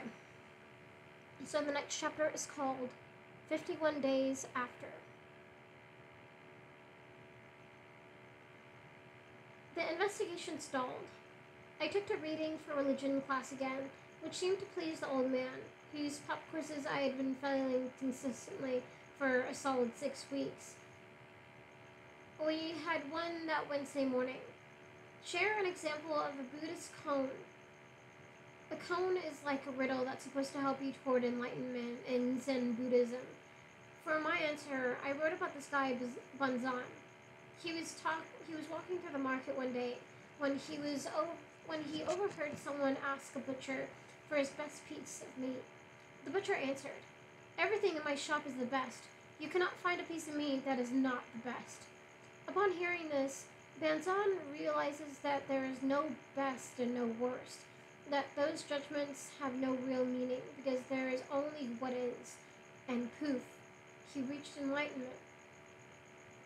Reading it the night before, I'd wondered if it would be like that for me, if in one moment I would finally understand her, know her, and understand the role I'd played in her dying. But I wasn't convinced enlightenment struck the lightning. After we'd passed our quizzes, the old man, sitting, grabbed his cane and motioned toward Alaska's fading question on the blackboard. Let's look at the one sentence on page 94 of this very entertaining introduction to Zen that I had you read this week. Everything that comes together falls apart, the old man said. Everything. The chair I'm sitting on, it was built, and so it will fall apart. I'm gonna fall apart, probably before this chair, and you're going to fall apart, And the cells and organs and systems that make you, you, they finally came together. They came together, grew together, and so must fall apart. The Buddha knew one thing science didn't prove for millennia after his death. Entropy increases. Things fall apart. We are all going, I thought, and it applies to turtles and turtlenecks, Alaska the girl and Alaska the place. Because nothing can last, not even the earth itself. The Buddha said that suffering was caused by desire. We learned and that the cessation of desire meant the cessation of suffering. When you stopped wishing things wouldn't fall apart, you'd stop suffering when they did. Someday no one will remember what. Someday no one will. Someday no one will remember that she ever existed. I wrote in my notebook, and then, or that I did. Because memories fall apart too. And when you're left with nothing, left not even with a ghost, but with a shadow. In the beginning, she had haunted me, haunted my dreams. But even now, just weeks later, she was slipping away, falling apart in my memory and everyone else's, dying again. The colonel who had driven the investigation from the start, who had cared about what happened to her when I only cared if she loved me, had given up on it, answerless. And I didn't like what answers I had. She hadn't even cared enough about what happened between us to tell Jake. Instead, she had just talked cute with him, giving him no reason to think that minutes before I tasted her boozy breath. And then something invisible snapped inside her, and that which had come together commenced to fall apart. And maybe that was the only answer we'd ever have. She fell apart because that's what happens. The colonel seemed resigned to that, but if the investigation had once been his idea, it was now the thing that held me together, and I still hoped for enlightenment. That is the end of that chapter. I think I'll read one more. Maybe two more, because they're pretty short. Okay, this chapter is called 62 Days After. The next Sunday, I slept in until the late morning sunlight slivered into the blinds and found its way to my face. I pulled the comforter over my head, but the air got hot and stale, so I got up to call my parents. "Miles!" my mom said before I even said hello. "We just got caller identification." "Does it magically know it's me calling from the payphone?" She laughed. "No, it just says payphone and the area code. So I deduced. How are you?" she said, a warm concern in her voice. "I'm doing okay. I kind of screwed up some of my classes for a while, but I'm back to studying now, so it should be fine," I said, and that was mostly true. "I know it's been hard on you, buddy," she said. "Oh, guess who your dad and I saw at a party last night?" "Mrs. Forrester, your 4th grade teacher, remember? She remembered you perfectly and spoke very highly of you, and we just talked." And while I was pleased to know that Mrs. Forrester held my 4th grade self in high regard, I only half listened as I read the scribbled notes on the white painted pine wall on either side of the phone, looking for any new ones I might be able to decode. Lacey's, Friday, 10. Lacey's, Friday.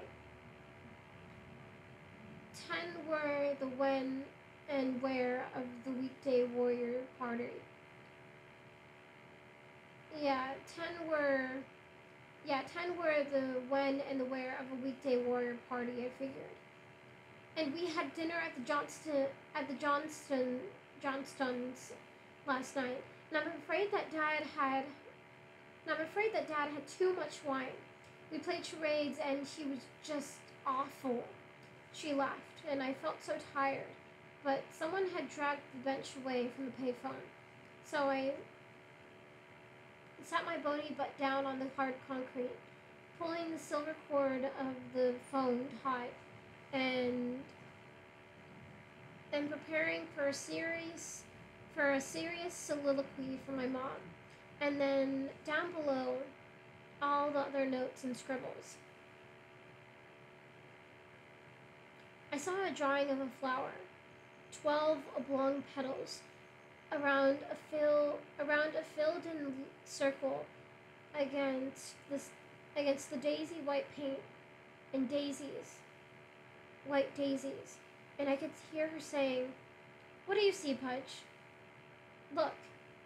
And I could see her sitting drunk on the phone with Jake, talking about nothing, and "What are you doing?" And she says, "Nothing, just doodling," and just doodling, just doodling. And then, oh God. Miles? Yeah, sorry, Mom. Sorry, Chip's here. We gotta study. I gotta go. Will you call us later then? I'm sure Dad wants to talk to you. Yeah, Mom, yeah, of course. I love you, okay? Okay, I gotta go. I think I found something, I shouted at the colonel, invisible beneath his blanket. But the urgency of my voice and the promise of something else, anything, found, woke woke the colonel up instantly, and he jumped from his bunk to the linoleum. Before I could say anything, he grabbed yesterday's jeans and sweatshirt from the floor, pulled them on, and followed me outside. Look, I pointed, and he spotted Dad beside the phone and said, "Yeah, she drew that. She was always doodling those flowers." And just doodling, remember? Jake asked her what she was doing, and she said, "Just doodling," and then she said, "Oh God," and freaked out. She looked at the doodle and remembered something. Good memory, Pudge, he acknowledged, and I wondered why the colonel wouldn't just get excited about it. And then she freaked out, I repeated, and went and got tulips while we were getting the fireworks.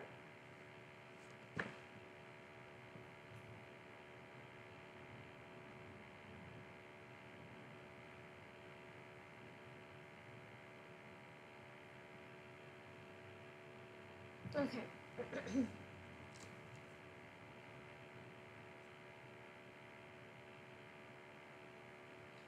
uh,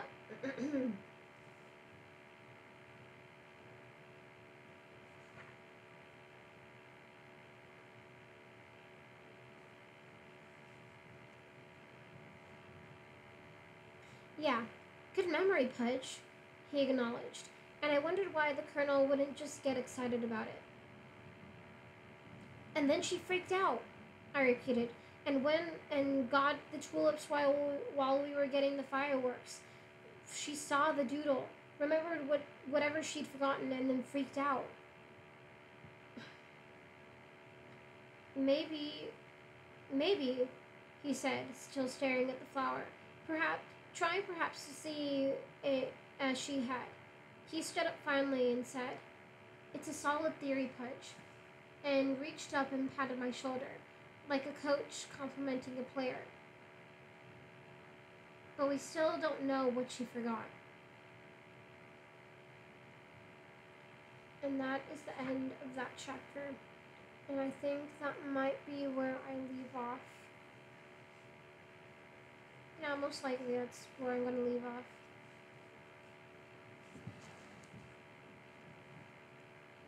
Okay.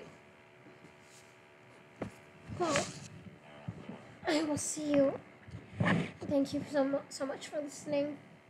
I will see you in the next reading, which will be the last reading, and then we will go to The Great Gatsby, which will be pretty fucking short. I think I'll be able to fucking finish in like 3 recording sessions, because it's pretty fucking short. To my amazement. Okay, maybe 4. Maybe I'm being exaggerative, but yeah. Then after that, I don't know what I'm gonna read, but something more light, probably. Okay. Well, thank you so much. I will see you again next time. Oh, no, I didn't want to do that. Cancel. I'm not streaming. I'm gonna stop recording.